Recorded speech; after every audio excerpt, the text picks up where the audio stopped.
संकल्पने अंशुलाला घट्ट आपल्या मिठीत पकडलं होतं आणि तिच्या दोन्ही मुठी त्याच्या खांद्यावर घट्ट आवळल्या होत्या. संकल्पने हळूच अंशुलाच्या कपाळावर चुंबन घेतलं. त्या एका दिव्य आत्म्याला स्पर्शून जाणाऱ्या स्पर्शाने तिचं संपूर्ण शरीर रोमांचित झालं. अंशुलाने संकल्पाच्या मिठीतून सुटण्याचा किंचितही प्रयत्न केला नाही. काही क्षण दोघंही तसेच उभे राहून एकमेकांना मनापासून अनुभवत राहिले. संकल्पने पुन्हा तिचा चेहरा आपल्या तळ हातात अलगद धरला आणि तिच्याकडे पाहत म्हणाला, अंशुला, माझ्या आधीच्या सगळ्या मूर्खपणासाठी मला माफ करशील का? मला माझ्या सगळ्या चुका मनापासून सुधारायच्या आहेत आणि सगळ्यांसमोर कायमचं तुला माझं बनवायचं आहे. तू माझ्या कोणत्याही प्रश्नाचं उत्तर दिलं नाहीस तरी चालेल, पण या एका प्रश्नाचं उत्तर तुला द्यावंच लागेल. काय जाणून घ्यायचं आहे तुम्हाला माझ्याकडून? अंशुलाने लाजेने खाली झुकलेल्या पापण्या एकदा वर करून संकल्पच्या डोळ्यात पाहत विचारलं. संकल्प हळू आवाजात म्हणाला, तुला चांगलंच माहित आहे मला काय ऐकायचं आहे. अंशुला हलक्या आवाजात म्हणाली, माझ्या मनात काय आहे हे कळून सुद्धा अजूनही तुम्हाला माझं उत्तर जाणून घ्यायचं आहे. इतकं बोलून ती थांबली. संकल्प हसत म्हणाला, हो, मला ते तुझ्या खणखणीत आवाजात आणि तुझ्या या गुलाबी ओठातून ऐकायचंच आहे. हे बोलत तो मिश्किलपणे तिच्या डोळ्यात पाहू लागला. संकल्पची ती विनंती ऐकून अंशुला लाजली आणि दुसऱ्या बाजूला तोंड करून उभी राहिली. तिच्या पापण्या आपोआप खाली झुकल्या.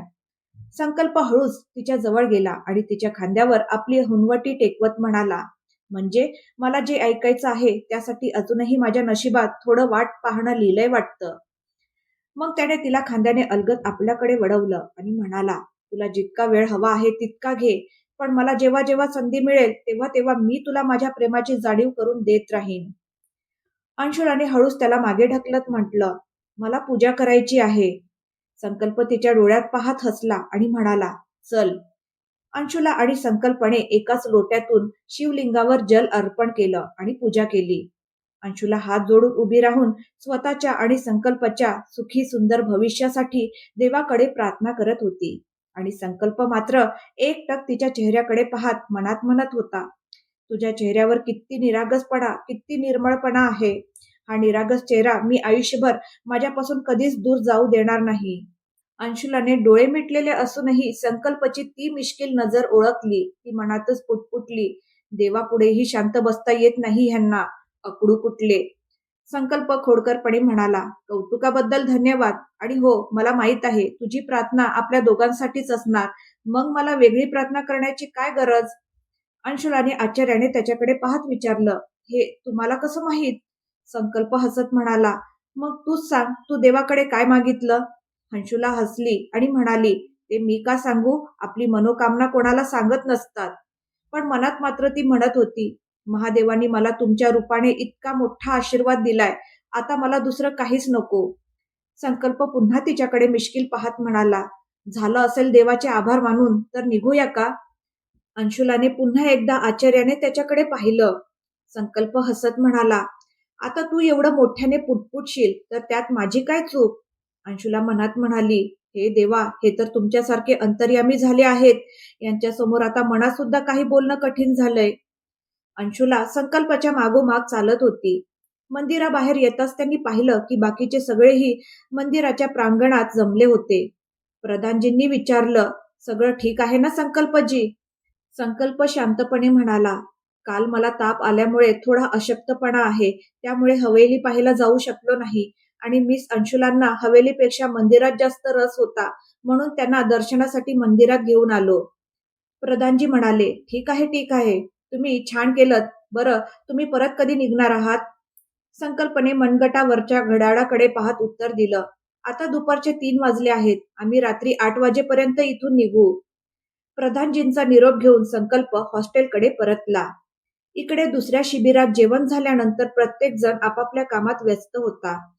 मोहिता फोनवर बोलत होती, नमिता सेल्फी काढण्यात गुंग होती, काही विद्यार्थी गाव पाहायला गेले होते आणि आपले नवखे लव्ह बर्ड्स एकमेकांसोबत वेळ घालवत होते.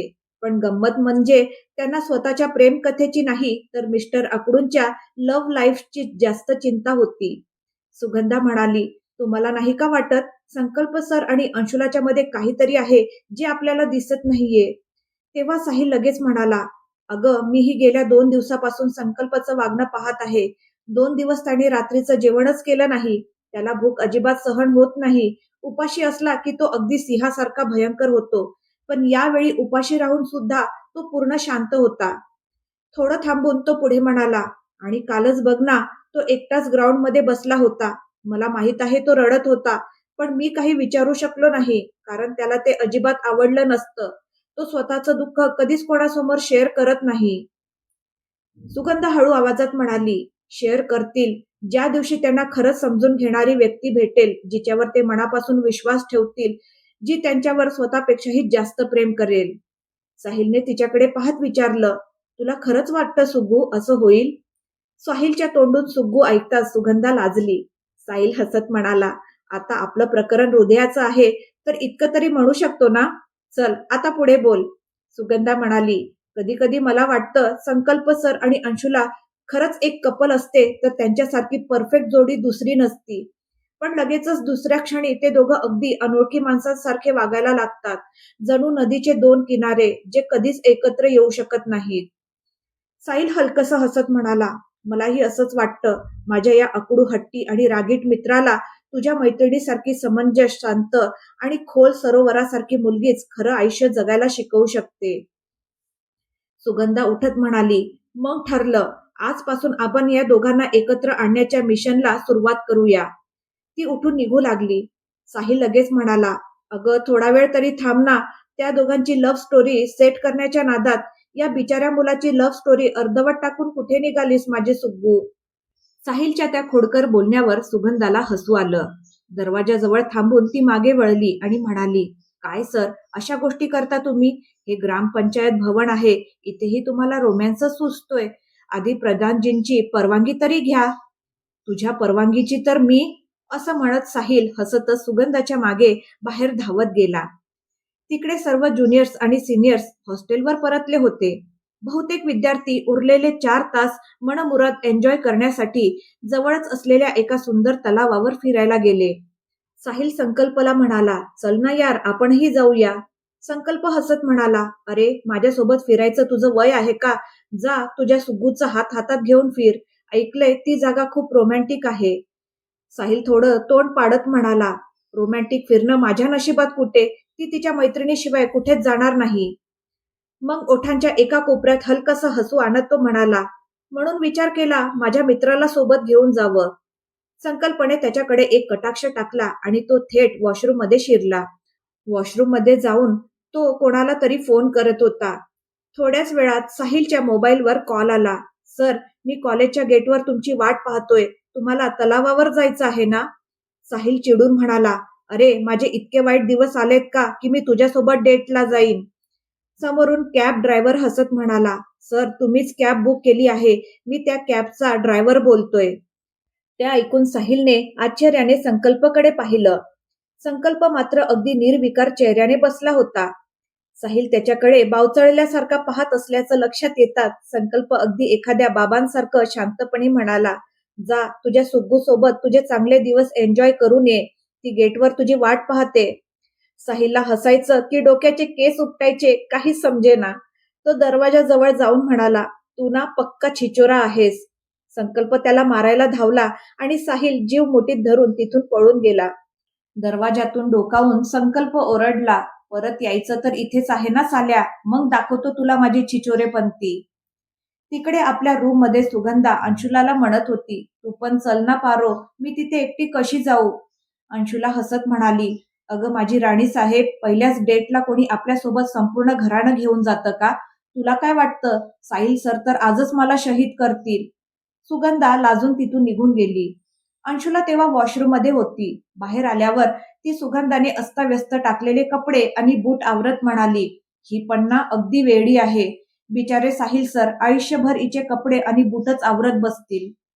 मग मेकअपचं सामान आवरून ती आरशासमोर आली आणि एका क्षणात थिजूनच गेली. "हे देवा, हे अकडू महाराज तर आता मला जागं असतानाही दिसायला लागलेत.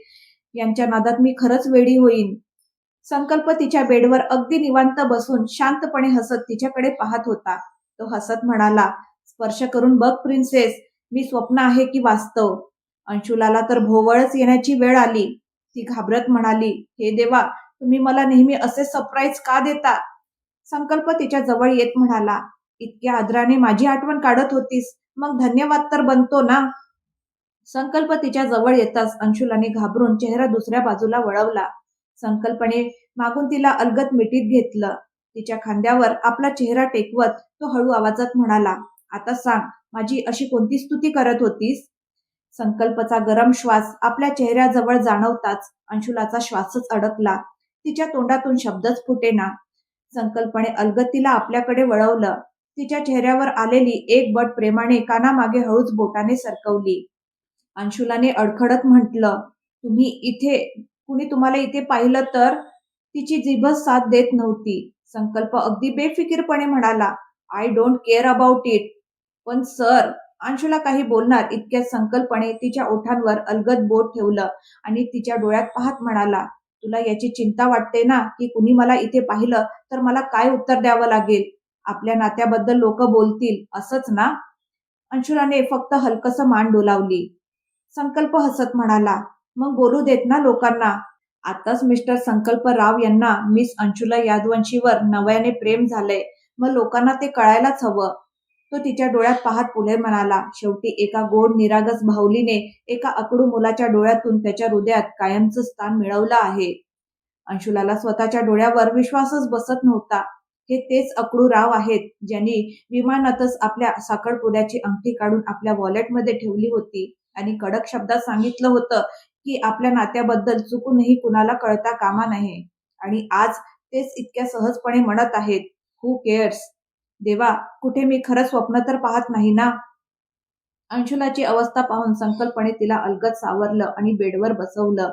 स्वतःही तिच्या शेजारी बसत तो म्हणाला, अंशुला, मी एक निर्णय घेतलाय.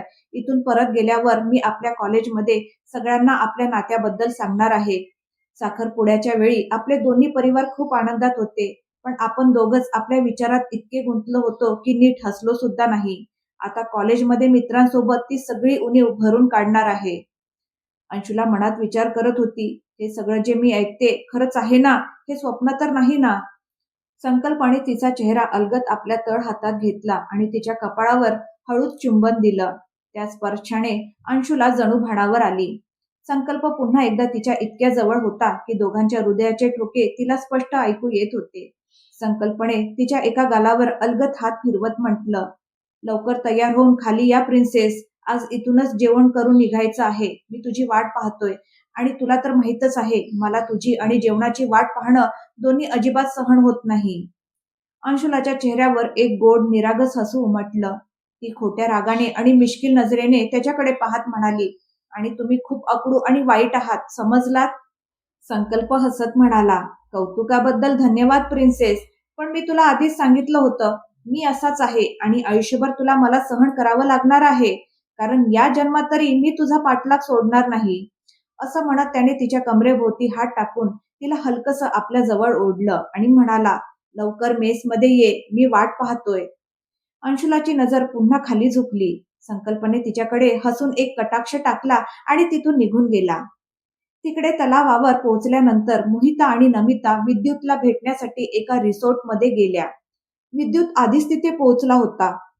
मोहिताने नमिताला म्हटलं, तू इथे बसून आराम कर आणि हो, काही खायचं असेल तर मागव, मी माझ्या एका फ्रेंडशी थोडं महत्वाचं बोलून येते. असं म्हणत तिने एक डोळा मिचकावला. नमिताने तिच्या प्रत्येक योग्य अयोग्य निर्णयात कायम साथ दिली होती, त्यामुळे ती शांतपणे रिसेप्शनमध्येच बसून राहिली. रूममध्ये विद्युत एकटाच तिची वाट पाहत होता. आत येताच मोहिता त्याला हॅलो म्हणत मिठी मारण्यासाठी पुढे आली. विद्युतही तिला थोडं घट्ट मिठीत घेत म्हणाला, हॅलो मिस ब्युटी. मोहिता काही क्षण त्याच्या मिठीतून स्वतःला सोडवू शकली नाही. मग तिने विचारलं, तू इथे रिसॉर्टमध्ये काय करतोयस? विद्युत म्हणाला, हे माझ्या एका मित्राचं रिसॉर्ट आहे.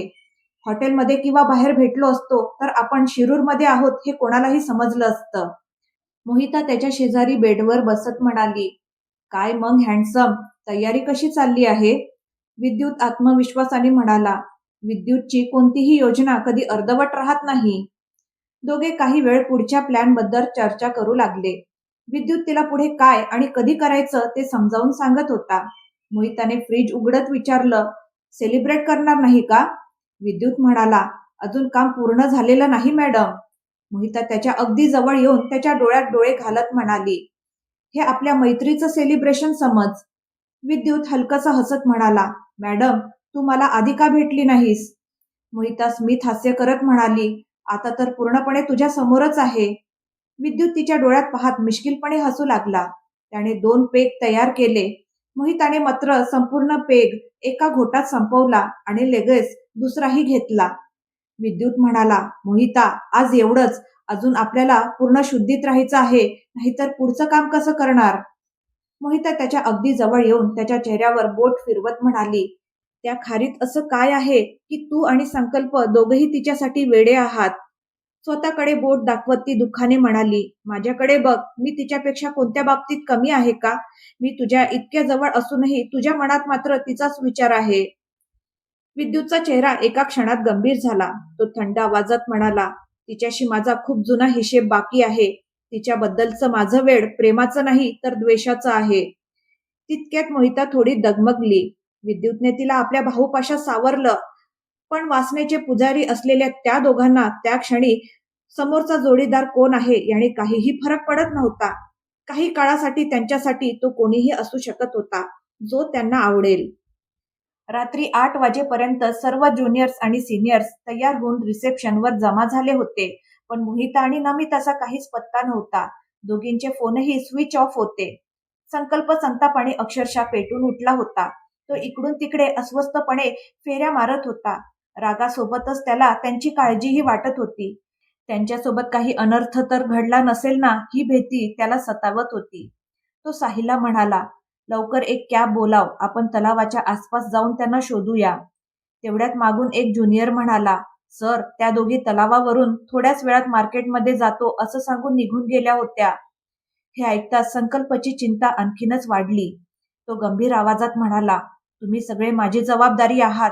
तुम्हा सर्वांना सुरक्षितपणे कॉलेजपर्यंत पोहोचवणं ही माझी जबाबदारी आहे. त्या दोघी जिथे कुठे असतील त्यांना मी शोधूनच आणेन. इतक्यात कॉलेजच्या गेटमधून एक कॅब आत आली आणि थांबली. साहिलला वाटलं आपणच जी कॅब बुक केली होती तीच असावी. पण पुढच्या क्षणी सगळ्यांचेच डोळे विस्फारले. नमिता दारूच्या नशेत डगमगत असलेल्या मोहिताला सावरत कारमधून खाली उतरली. संकल्प झपाझप तिच्या दिशेने निघाला, पण साहिलने त्याचा हात पकडत त्याला थांबवलं. आता नाही ब्रो, ती शुद्धीत नाही. आता काही बोललास तर मोठा सीन होईल. संकल्पने रागाने दात घट्ट आवळले. मग नमिताकडे पाहत फक्त एवढंच म्हणाला, हिला इथे बसव आणि 5 मिनिटात मला दोघींच्याही बॅग्स इथे हव्यात. Is that clear? नमितामध्ये संकल्पाच्या डोळ्यात डोळे घालून बघण्याचंही धाडस नव्हतं. तिने मोहिताला एका खुर्चीवर बसवलं आणि घाईघाईने आपल्या रूमकडे धावत निघून गेली. शिरूरहून लॉ कॉलेज पुण्याला जाण्यासाठी 4 बस तयार उभ्या होत्या. सर्व ज्युनियर्स आणि सिनियर्स आपापल्या जागांवर बसले होते. संकल्पने साहिलला सांगितलं, त्या दोघींना सांग, त्या माझ्याच बसमध्ये बसतील. त्यांचा काही भरवसा नाही, कधी काय करतील सांगता येत नाही. साहिलने जाऊन मोहिता आणि नमिताला संकल्पचा आदेश दिला. मोहिता संतापाने भडकली. ती मोठ्याने ओरडत म्हणाली, पुण्याहून येताना मी त्याच्या बसमध्ये बसायचं म्हटलं होतं, तेव्हा तर त्याने नकार दिला होता. आता मला त्याच्या बसमध्ये बसायचंच नाही आणि मला आदेश द्यायची तुझी हिंमत तरी कशी झाली? असं म्हणत मोहिता नमिताचा हात धरून थेट दुसऱ्या बसमध्ये जाऊन बसली. साहिल शांतपणे परत आला आणि संकल्पला म्हणाला, भाऊ, आता निघताना काही वाद घालायची गरज नाही. त्यांना जिथे बसायचे तिथे बसू दे. मी अग्रिमला सांगितलंय, कोणत्याही परिस्थितीत त्या दोघींना बसमधून खाली उतरू द्यायचं नाही. बस निघाली होती. साहिल आणि संकल्प ड्रायव्हरच्या शेजारच्या सीटवर बसले होते आणि नेहमीप्रमाणे सर्व गोंधळांपासून दूर होते. अंशुला मात्र बसच्या अगदी मागच्या सीटवर जाऊन बसली होती. तिच्यामुळे सुगंधालाही मनाविरुद्ध तिच्यासोबत मागेच बसावं लागलं.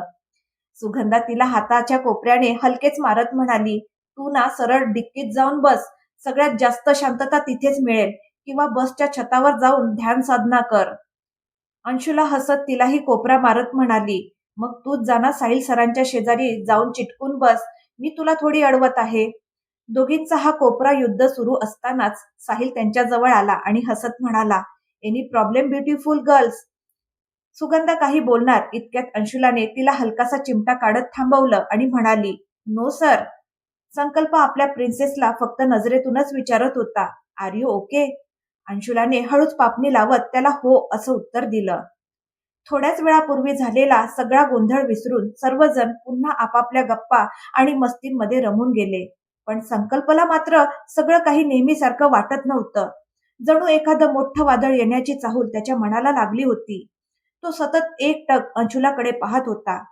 त्याच्या हातात असतं तर आपल्या जीवापेक्षाही प्रिय असलेल्या त्या मुलीला आपल्या मिठीत लपवून प्रत्येक वाईट नजरेपासून कायमचं सुरक्षित ठेवलं असतं त्याने. त्याला जगाची पर्वा नव्हती, कारण तो तसाच होता. पण अंशुलाला कुठल्याही प्रकारे अवघडल्यासारखं वाटेल असं काहीही त्याला करायचं नव्हतं.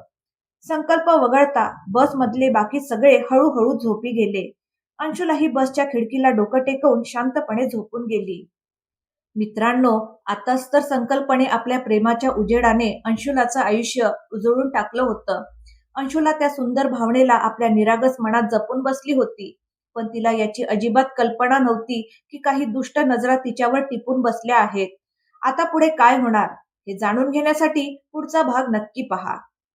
आणि आजचा भाग आवडला असेल तर लाईक, शेअर आणि कमेंट करायला विसरू नका. धन्यवाद.